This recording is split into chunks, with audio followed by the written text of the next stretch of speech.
Surat police commissioner Anupamsinh Gehlot દ્વારા તાજેતરમાં જ જીમમાં જતી મહિલાઓને ટ્રેનરો દ્વારા ફસાવવાની પ્રવૃત્તિઓ રોકવા માટે સ્પેશિયલ સૂચના આપવામાં આવી હતી. આ સૂચનાના આધારે એસઓજીની ટીમ સતર્ક હતી.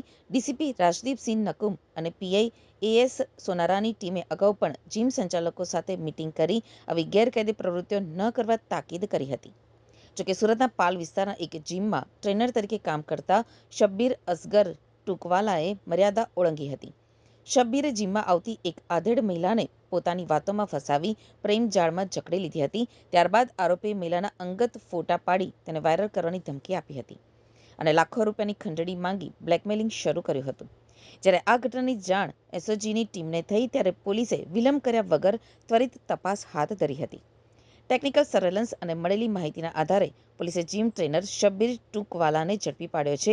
હાલ પોલીસે આરોપી વિરુદ્ધ કાયદેસરની કાર્યવાહી હાથ ધરી છે અને પૂછપરછ હાથ ધરી છે, જેથી જાણી શકાય કે આ પહેલા તેણે કેટલી મહિલાઓને આ રીતે શિકાર બનાવી છે.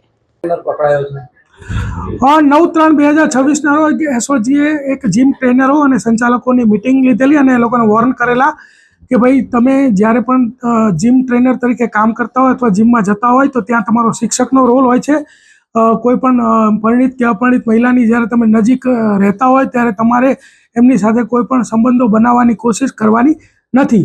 તો આ જે વિડીયો સોશિયલ મીડિયામાં વાયરલ થયેલા અને એને જોઈને એક પરિણીત જે વ્યક્તિ છે એ પોતે જ આવી પરિસ્થિતિમાંથી પસાર થઈ રહ્યો, 7 વર્ષથી તેઓ હેરાન થતા હોય તેઓ અમારો સંપર્ક કરતા એમની જે સ્ટોરી અમે જાણી અને એ બાબતની ગઈકાલે પાલ પોલીસ સ્ટેશનમાં એક ફરિયાદ નોંધાઈ છે. ફરિયાદની વિગત એવી છે કે આજથી 7 વર્ષ પહેલાં આ વ્યક્તિ છે એમના જે પત્ની છે એ સિટી લાઇટ એરિયામાં પૂજા L1 કરીને જે જીમ હતું ત્યાં જતા હતા અને એ દરમિયાનમાં આ જે વ્યક્તિ છે શબ્બીર અસગર ટૂંકવાલા એની સાથે સંપર્ક થયો.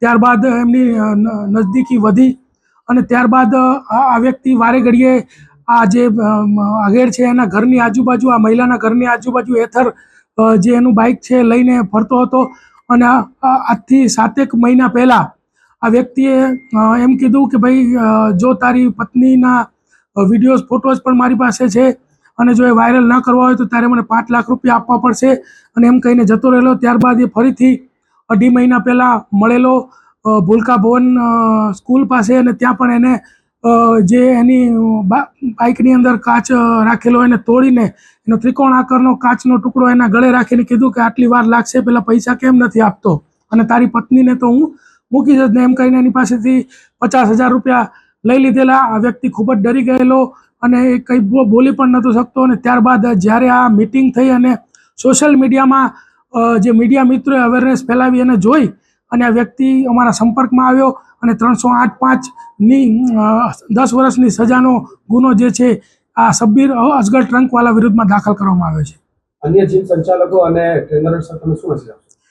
અન્ય જીમ સંચાલકો અને ટ્રેનરોને અગાઉ પણ અમે વોર્નિંગ આપેલી હતી અને હજી પણ અમે વોર્નિંગ આપીએ છીએ કે તમે શિક્ષક તરીકેનો તમારો રોલ છે એ જ નિભાવો. તમે તમારા કોડ ઓફ કન્ડક્ટમાં જ એવું છે કે તમારે કોઈ પણ વ્યક્તિ જે જીમ કરવા આવે છે એની સાથે કોઈ પણ પર્સનલ રિલેશન કે પર્સનલ મેસેજીસ આપણે કરવાના સંબંધો રાખવાના નથી.